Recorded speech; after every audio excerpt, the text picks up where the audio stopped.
Ce livre, à la rencontre des cépages modestes et oubliés, c'est déjà un triple casting assez original, puisqu'on a des vignerons, qui sont des vignerons pionniers, qui ont décidé d'aller chercher des vieux cépages, des cépages historiques, des cépages qui risquaient de disparaître, pour voir ce que ça donnait avec l'esprit d'aujourd'hui de faire des vins monocépages ou en assemblage avec ces cépages-là. Deuxième élément de ce casting, ben, ce sont les cépages eux-mêmes, qui sont parfois complètement perdus et qu'on va rechercher au milieu des campagnes, à côté des maisons, pour les replanter et pour les faire autoriser à la plantation. Et le troisième élément de ce casting, ben, ce sont les auteurs qui sont réunis pour faire ce livre et qui sont des journalistes, des experts, des sommeliers, des dégustateurs,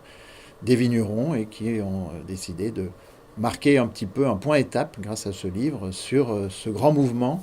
de renaissance des cépages anciens et oubliés. Et donc le deuxième aspect de ce livre, c'est d'être le récit d'une aventure qui a commencé, il y a une dizaine ou une vingtaine d'années, c'est toujours difficile de chiffrer le début, mais où les vignerons,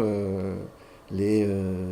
amoureux du territoire, les amoureux de terroir se sont dit on a une richesse ampélographique, c'est-à-dire un nombre de cépages, une variété de cépages qui est absolument considérable en France. Or, on s'est laissé aller à n'utiliser que certains cépages, un certain nombre de variétés de cépages en se privant de cette richesse-là. On peut dire qu'aujourd'hui, on a 80% des vins qui sont faits avec 20% des cépages que l'on pourrait utiliser, chacun avec leur typicité, leur originalité, leur qualité particulière. Donc ce livre raconte à un bon moment, hein, aujourd'hui, en 2016, le point d'avancement de cette grande aventure et raconte plus précisément l'histoire d'une association que j'ai contribué à créer à la fin des années 2009-2010, qui s'appelle Les Rencontres des cépages modestes, qui réunit donc des journalistes, des sommeliers, des dégustateurs, des vignerons, des gens de l'Institut national de la recherche agronomique, des conservatoires ampélographiques. Chaque année, on se réunit au mois de novembre à Saint-Côme-d'Olt, dans l'Aveyron, qui est un petit village, et on parle, on échange, on a des conférences, on a des tables rondes, et on parle de sujets parfois très très sérieux, comme la richesse que représentent pour l'avenir de la planète ces cépages, dans la mesure où ils peuvent être bien adaptés à des conditions de réchauffement climatique, bien adaptés à de nouvelles maladies qui peuvent toucher la vigne. Donc on peut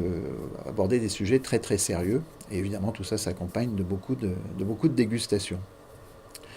Et c'est vrai que ce livre, c'est aussi un guide de dégustation, puisque pour chaque cépage, on va rencontrer un vigneron, on va lui demander quelle est sa cuvée emblématique avec le cépage concerné. Donc on peut accompagner cette lecture de 50 et même plus cépages de 50 cuvées différentes si on veut vraiment rentrer dans l'approche de ce livre. Et l'autre aspect du livre, finalement, c'est que ça peut être un guide no touristique, puisqu'on aborde quasiment toutes les régions. On va dire, voilà, dans le Languedoc, on a l'Aramon qui est intéressant, on a le Carignan, on a le Picpoul, on a le Terré. Dans le sud-ouest, Fronton revient très fort avec la Négrette. Dans le Gers, on parle du Mansin noir. En Provence, il ne faut pas oublier le Tibourin, il ne faut pas oublier le Braquet. Quand on remonte sur la vallée du Rhône, il faut redécouvrir la Counoise. Quand on va dans le Jura, il faut aller découvrir l'Enfariné. Donc on peut se promener comme ça partout en France grâce à ce livre en allant chercher ces cépages oubliés, ces cépages autochtones. Et ce qui est intéressant, c'est qu'aujourd'hui, ce n'est pas simplement des vignobles un petit peu marginaux qui sont concernés, c'est qu'aujourd'hui, les grands vignobles eux-mêmes, qui sont habitués à certains cépages très classiques, comme la Champagne avec le Chardonnay ou le Pinot, comme la Bourgogne avec le Pinot ou le Chardonnay,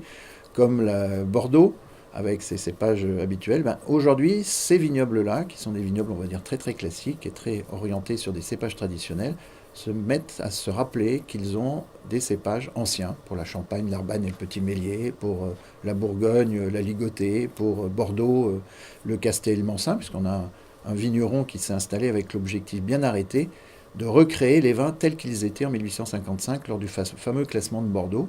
avec donc ces cépages qui aujourd'hui sont quasiment complètement disparu.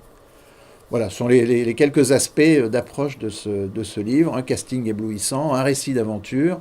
un guide de dégustation de vin, et puis un guide de voyage dans la France d'aujourd'hui et de demain, des nouveaux cépages, ces nouveaux cépages étant les cépages anciens.